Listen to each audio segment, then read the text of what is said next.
हामीले VMware मा CentOS अथवा कुनै पनि अपरेटिङ सिस्टमहरू इन्स्टल कसरी गर्ने भनेर सानो गाइड छ। जस्ट म त अहिले यसमा CentOS 7.9 चाहिँ इन्स्टल गरेर देखाउँछु। फर्स्ट अफ अल त मैले के गर्नुपर्छ भने त्यो कम्प्युटर चाहिँ यहाँ छैन, मतलब जुन सर्भरमा मैले राख्नु छ त्यो CentOS 7 त्यो चाहिँ यहाँ छैन, अब बाहिर छ, टाढा सुर्खेतमा छ।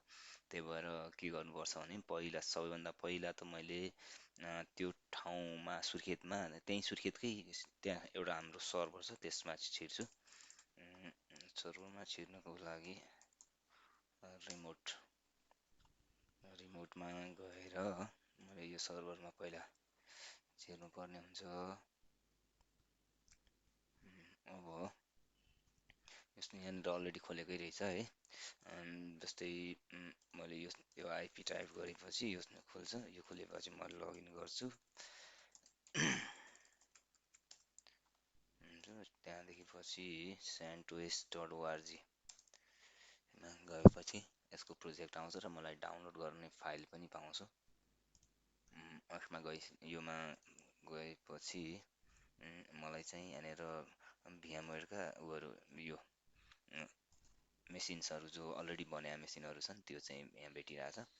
अब मैले नयाँ बनाउनु पर्ने हुन्छ, त्यसको लागि पहिलो त मैले CentOS नै डाउनलोड गर्नुपर्ने हुन्छ। आज CentOS को किन अलिक स्लो नै चलिरहेको रहेछ, इन्टरनेट स्पिड के छ।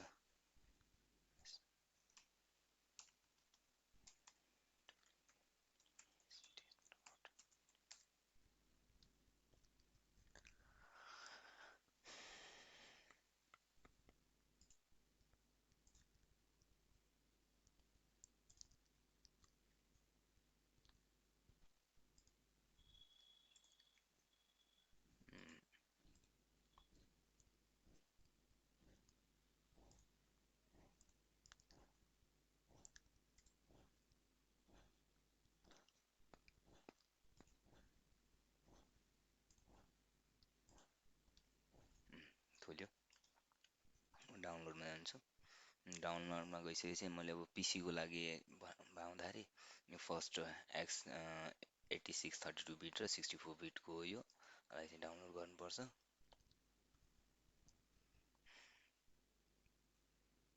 अब यहाँनिर कुन लिने भनेर आइरहेछ है, मिरर मात्रै योभन्दा अगाडि एउटा अर्को मेनु आउँछ हामीले चुज गर्नलाई।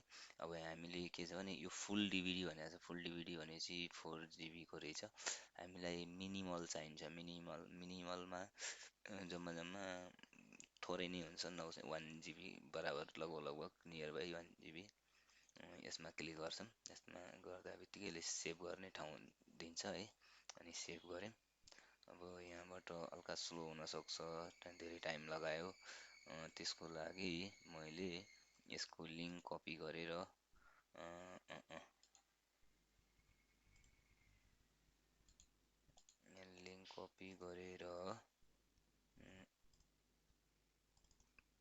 एफडिएममा हाल्दिनँ, एफडिएमले अलि छिटो गर्छ।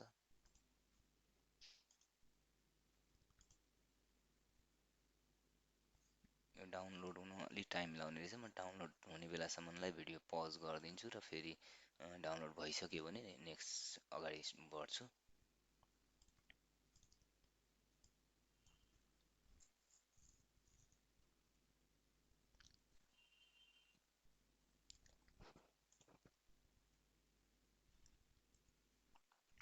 ओके, यो डाउनलोड भइसकेछ हैन।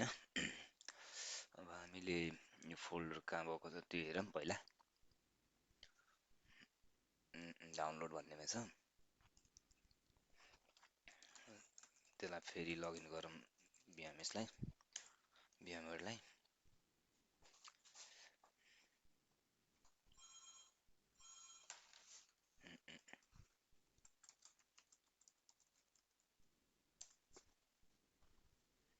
अब फर्स्टमा त हामीले यो जुन डाउनलोड गरेको फाइल थियो CentOS को, त्यो फाइललाई अपलोड गर्नुपर्ने हुन्छ।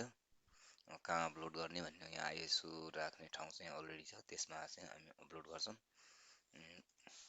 डाउनलोड CentOS मिनिमल 11:25 हुनुपर्ने हो।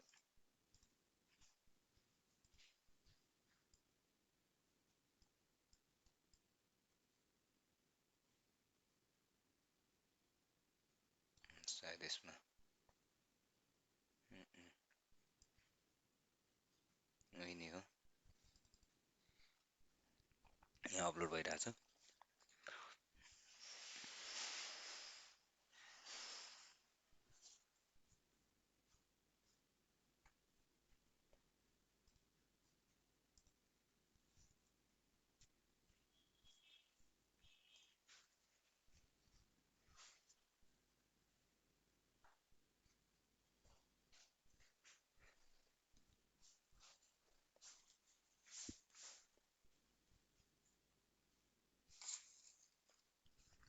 अपलोड भइसक्यो।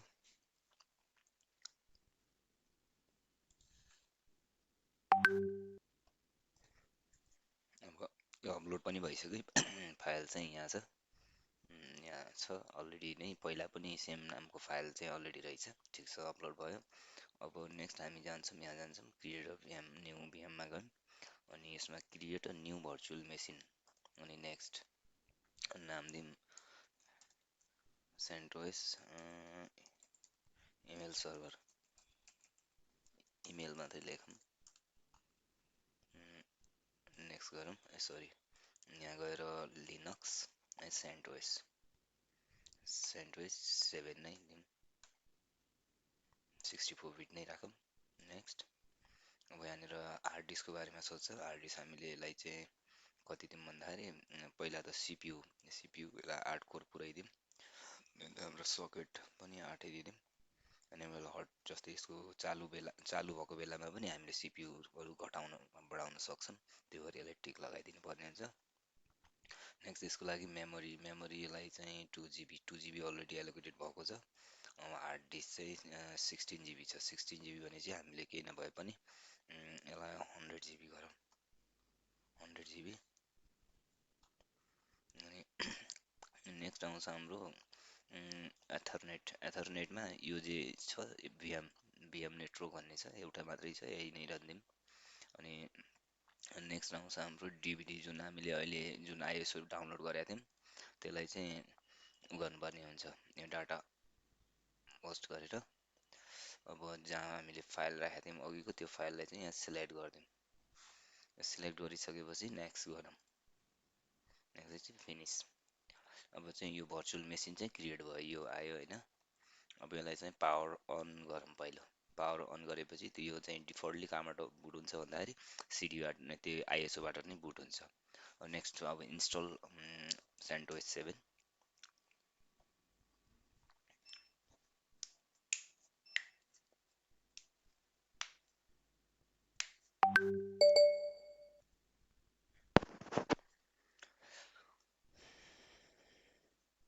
यसलाई हामीले ठुलो स्क्रिन गरेर पनि हेर्न सक्छौँ।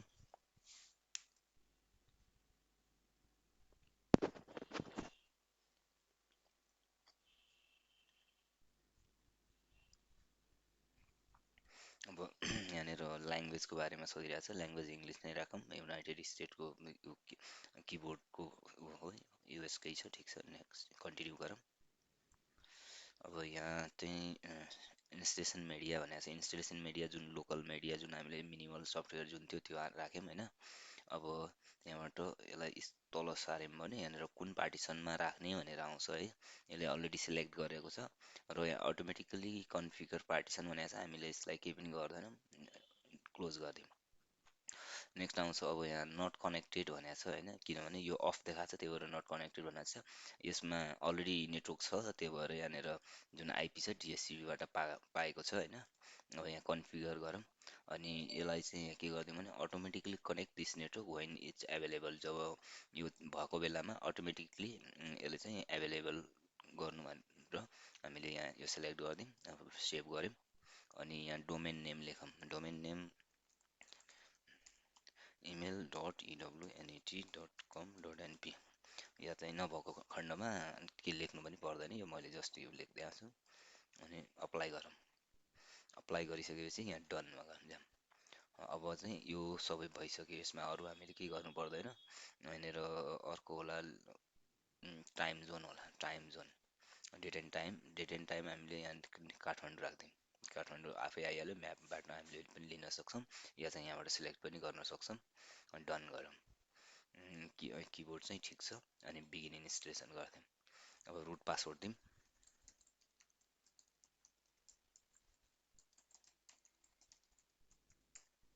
मैले रुट पासवर्ड दिएँ। अब एउटा युजर पनि क्रिएट गरिदिउँ, मेगन एडमिनिस्ट्रेटर। क्रिएट नगरे पनि हुन्छ यो युजर। अहिले मैले नर्मल पासवर्ड दिएको छु।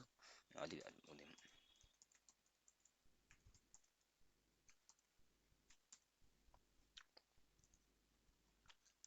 अब यसलाई चाहिँ हामीले लगभग 5 मिनट जति वेट गर्नुपर्छ।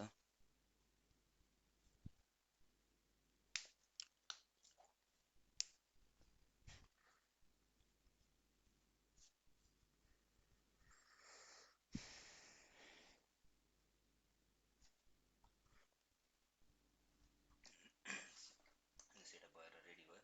अब हामीले यो सर्भरलाई रिबुट गरिदिउँ। अब रिबुट गरिसकेपछि यो फास्ट एकदम छिटो चाहिँ स्टार्ट हुन्छ। यसमा अहिले केही पनि छैन। मिनिमल भनेपछि लास्ट सबैभन्दा पहिलो जो हामीलाई पछि अब जे चाहिन्छ हामीलाई यसमा इन्स्टल चाहिँ नेक्स्ट अब गर्छौँ।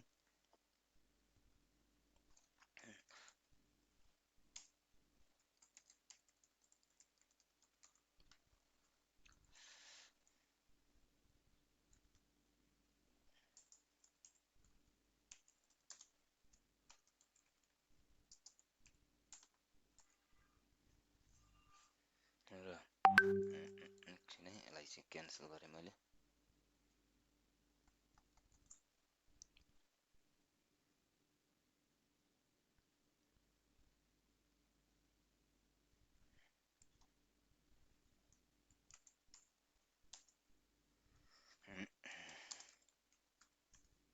आइपी एड्रेस हामीले कति पाएको थियौँ? 183 पाएको छौँ होइन। अब मैले चाहिँ यो रिमोट पिसीबाट यहाँ एक्जिट भएँ। 183 आइपी 183 छ। अब मैले यहाँबाट गर्न सक्छु रिमोटली सेटअप जे पनि गर्न पर्ने छ त्यो चाहिँ गर्न सक्छु। सर्भर चाहिँ रेडी भयो, सेटअप भएर, इन्स्टलेसन भएर। 183